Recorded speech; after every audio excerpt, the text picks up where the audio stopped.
Di depan kita ni adalah 2.5 story rumah teres yang berada dekat Taman Amentis. Dan rumah ni kan, dia adalah rumah jenis teres. Dan nampak dia under construction, semua dia pakai drag brick. Jadi sangat berkualiti, abang akan tak payah risau lah.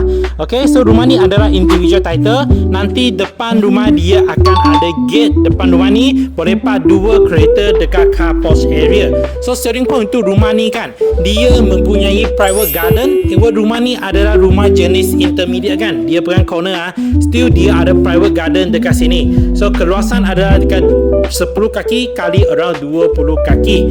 So first kita akan sampai ke dia punya living hall area dekat sini. So living hall area super high ceiling, nampak ketinggian dia adalah dekat 14-15 kaki. So living hall area di sebelah private garden.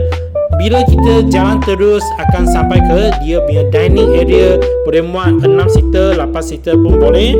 Dan sini adalah dry kitchen area, boleh letak island table.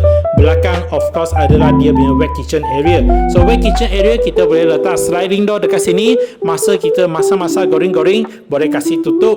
Dan belakang ada satu bathroom dekat sana. So rumah ni ada 5 bilik air, 5 bilik tidur juga. First bilik tidur dekat bawah sini, first bilik air yang kita tunjuk tadi. So ada satu storeroom dekat sini, tangga sebelah sini, tangga sangat luas, adalah around 5 kaki sudah. So tangga dia pakai woodline tiles, nampak macam kayu tapi ini adalah tiles lah, lagi tahan lasak.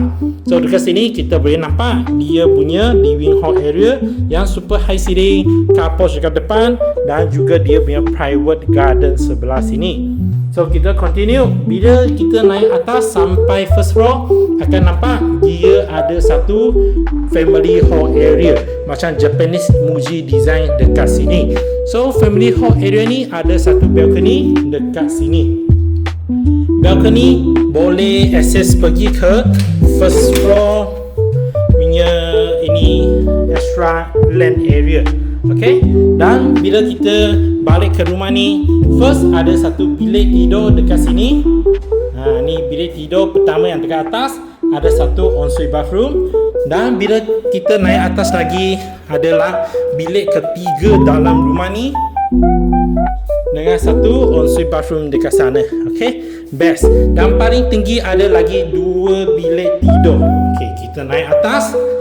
Sini ada satu bilik tidur, dia jadikan macam satu office area dengan satu ensuite bathroom. Dan juga ini adalah bilik tidur terakhir dengan ensuite bathroom juga.